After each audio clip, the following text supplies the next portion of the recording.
নমস্কার বন্ধুরা, সবাই কেমন আছেন? তো আপনাদের কাস্ট সার্টিফিকেটে যদি কোনো এরর থেকে থাকে, like spelling mistake, date of birth mistake বা সাবকাস্ট মিস্টেক এবং আরো অন্যান্য কোনো মিস্টেক যদি থেকে থাকে আপনার কাস্ট সার্টিফিকেটে, সেটাকে কিভাবে আপনি ঠিক করবেন সেটাই আজকের ভিডিওতে আমরা আলোচনা করব। তো দেখুন, এখানে সাবকাস্ট মিস্টেক মানে আপনার যে সাবকাস্ট রয়েছে বর্তমানে সেই সাবকাস্টটা প্রিন্ট না হয়ে অন্য একটি সাবকাস্ট প্রিন্ট হয়ে চলে এসেছে, এটাই কিন্তু সাবকাস্ট মিস্টেক। তো এরকম ধরনের কোনো সমস্যা যদি থেকে থাকে, তো কিভাবে ঠিক করবেন সেটাই আজকের ভিডিওতে আমরা ডিসকাশন করব। কি কি ডকুমেন্টস লাগবে, কোথায় জমা করতে হবে, সবকিছু আজকের ভিডিওতে একদম ডিটেলসে আমরা আলোচনা করব। দেখুন, আপনাদের মধ্যে অনেকেই কিন্তু আগের ভিডিওগুলোতে কমেন্ট করেছেন যে দাদা, আমি আমার কাস্ট সার্টিফিকেটটা কিন্তু ডাউনলোড করতে পারছি না।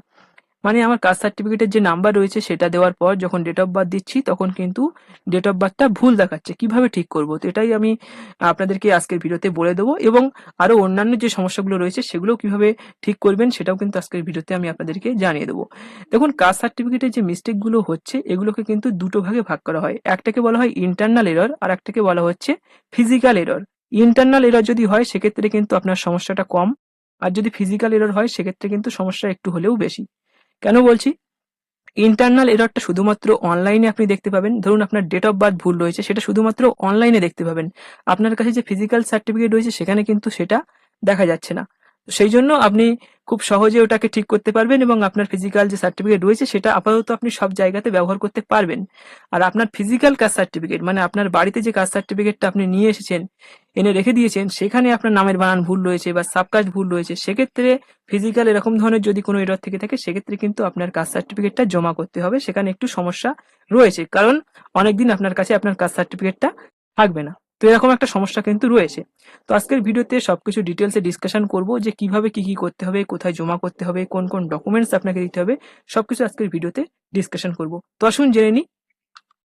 তো প্রথমে আমরা জেনে নেব কাস্ট সার্টিফিকেটে যদি কোনো ফিজিক্যাল এরর থেকে থাকে সেক্ষেত্রে আপনি কিভাবে ঠিক করবেন, এবং তারপর আমরা জানবো যে ইন্টারনাল এরর হলে কিভাবে আপনি ঠিক করবেন।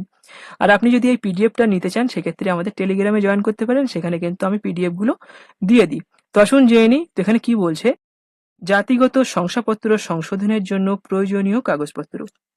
দেখুন, এই যে কারেকশন এটা করার জন্য কিন্তু আপনাকে কোনো ধরনের অনলাইন অ্যাপ্লিকেশন করতে হবে না। তো অফলাইনেই কিন্তু কাজটা হবে। কোথায় হবে না, বিডিও এবং এসডিও অফিসে আপনি জমা করতে পারেন। তো আসুন দেখে নিই ফার্স্ট পয়েন্ট আমাদের কি বলছে। তো ফার্স্ট পয়েন্ট বলছে, একটি সাদা কাগজে দরখাস্ত এবং সেটির জেরক্স। কি বিষয়ে দরখাস্ত লিখবেন? আপনার যে সমস্যা সেই বিষয়ে দরখাস্ত লিখবেন। যদি আপনার নামের বানান ভুল হয় সেক্ষেত্রে আপনি নামের বানানটা ভুল রয়েছে সেটা মেনশন করে দরখাস্ত করবেন, অথবা সাবকাস্টে মিস্টেক হলে সেটা মেনশন করে করবেন, ডেট অফ বার্থ মিস্টেক হলে সেইভাবে আপনি মেনশন করে একটা দরখাস্ত সেখানে আপনাকে করতে হবে, এবং তার সাথে একটা জেরক্সও কিন্তু করে নিতে হবে। তারপর সেকেন্ড পয়েন্ট কি বলছে? সেকেন্ড পয়েন্ট বলছে অরিজিনাল জাতিগত শংসাপত্র। আপনাকে কিন্তু আপনার অরিজিনাল কাস্ট সার্টিফিকেটটা অফিসে সাবমিট করতে হবে। তো এই বিষয়টা কিন্তু অনেক আগে থেকেই আমার জানা ছিল, কারণ আমার কলেজ পাস আউট হওয়ার পর যে সার্টিফিকেটটা পেয়েছিলাম সেখানে কিন্তু আমার বাবার নামের বানান ভুল ছিল, এবং সেটাকে যখন আমি ঠিক করতে গিয়েছিলাম বোর্ডে, সেক্ষেত্রে কিন্তু তারা বলেছিল যে আমার অরিজিনাল সার্টিফিকেটটা জমা করতে হবে, এবং আমি করেছিলাম, এবং তারপর আমি 1-1.5 মাসের মধ্যে আবার নতুন সার্টিফিকেট পেয়ে গেছি, সেখানে কিন্তু বাবার নামের বানান ঠিক হয়ে চলে এসেছিল। তো এটা হচ্ছে কিন্তু সব জায়গায় হয়, সরকারি যে কোনো ডকুমেন্টসে যদি কোনো ভুল থাকে আপনি যদি ঠিক করতে চান সেক্ষেত্রে কিন্তু অরিজিনালটা তারা নিয়ে নেয়। তো অনেকে জিজ্ঞাসা করেছিল প্রশ্নটা, যে অরিজিনালটা কি দিতে হবে দাদা? অবশ্যই দিতে হবে। অরিজিনালে যদি কোনো ভুল থাকে, অরিজিনালে আপনার প্রিন্টটা ভুল চলে এসেছে, সেক্ষেত্রে অরিজিনাল সার্টিফিকেট আপনাকে অবশ্যই জমা করতে হবে। তো 3 নম্বর পয়েন্ট কি বলছে? 3 নম্বর পয়েন্ট বলছে ফার্স্ট ক্লাস ম্যাজিস্ট্রেটের থেকে একটা এফিডেভিট নিতে হবে। তো এটা কোত্থেকে পাবেন? তো যারা যায় না তাদের জন্য আমি বলে দিই, আপনারা কি করবেন যে কোর্টে চলে যাবেন। কোর্টে যাওয়ার পর নিচে দেখবেন যে ছোট ছোট এরকম ঘর করা থাকে, যেখানে সবসময় এরকম কাজবাজগুলো হয়, বিভিন্ন মৌরিটা থাকে, সেখানে কিন্তু কাজবাজ হয়। তো সেখানে দেখছেন যে সবসময় এরকম প্রিন্ট করতে রয়েছে, ছোট ছোট ঘর, আলাদা আলাদা অনেক লোক থাকে। তো সেখানে গিয়ে আপনি বলবেন যে আমার এরকম সার্টিফিকেটে নামের বানান ভুল এসছে, একটা এফিডেভিট করে দিতে হবে, এবং ফার্স্ট ক্লাস ম্যাজিস্ট্রেটের একটা মানে সিল করে নিয়ে আসতে হবে। তো সেখানে আপনি গিয়ে বললে তারা কিন্তু একটা ফরম্যাট বানিয়ে, তাদের কাছে ফরম্যাট অলরেডি রয়েছে, তো সেটা কিন্তু কোর্ট পেপারে একটা প্রিন্ট করে তারপর সেটা কিন্তু তারা সাইন করে এনে দেবে, 200-300 টাকা মতন খরচ হবে। তো এটা আপনি করে নেবেন, এটাও খুব সহজ পাওয়া।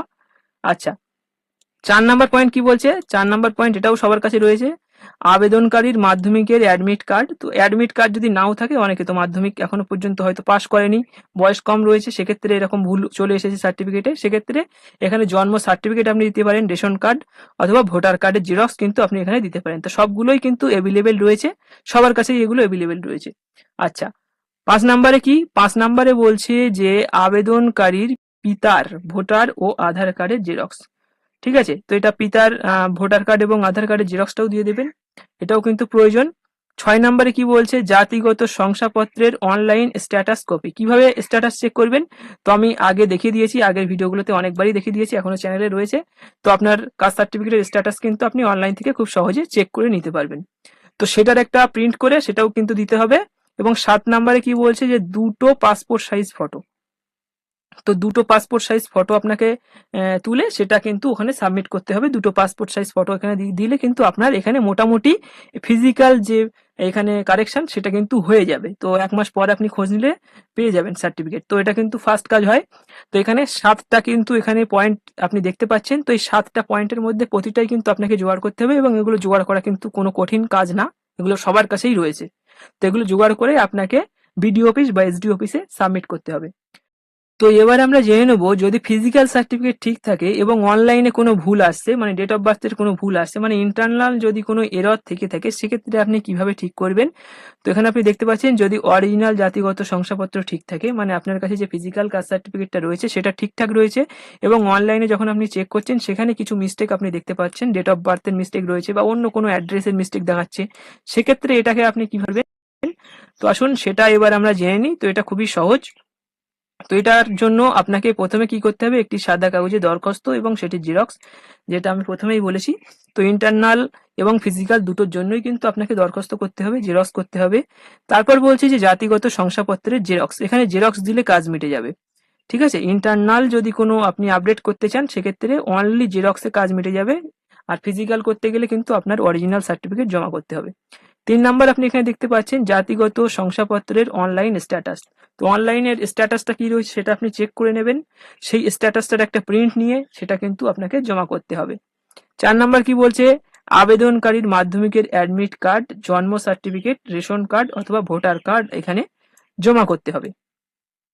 5 নাম্বারে কিন্তু এখানে আর কিছু নেই, আপনি দেখতে পাচ্ছেন এখানে কিন্তু 4টেই পয়েন্ট রয়েছে, এই 4টে কাগজ কিন্তু আপনাকে জোগাড় করতে হবে। এখানে তেমন কিছু না, একটা প্রথমে দরখাস্ত করার কাজ, তারপর একটা শংসাপত্রের জেরক্স, এখানে একটা অনলাইনের স্ট্যাটাসের কপি, আর এখানে মাধ্যমিকের অ্যাডমিট, জন্ম সার্টিফিকেট বা রেশন কার্ড বা ভোটার কার্ডের একটা জেরক্স। তো এই 4টে কাগজ জোগাড় করে আপনাকে কিন্তু বিডিও অফিস নিকটবর্তী, আপনি যেখান থেকে কাস্ট সার্টিফিকেট বানিয়েছিলেন সেখানে গিয়ে যদি আপনি সাবমিট করেন, সেক্ষেত্রে 1 মাসের ভিতরে কিন্তু আপনার কাজটা হয়ে যাবে এবং আপনি নতুন সার্টিফিকেট কিন্তু পেয়ে যাবেন, পুরো কারেকশন হয়ে কিন্তু চলে আসবে। আশা করছি আপনারা বুঝতে পেরেছেন।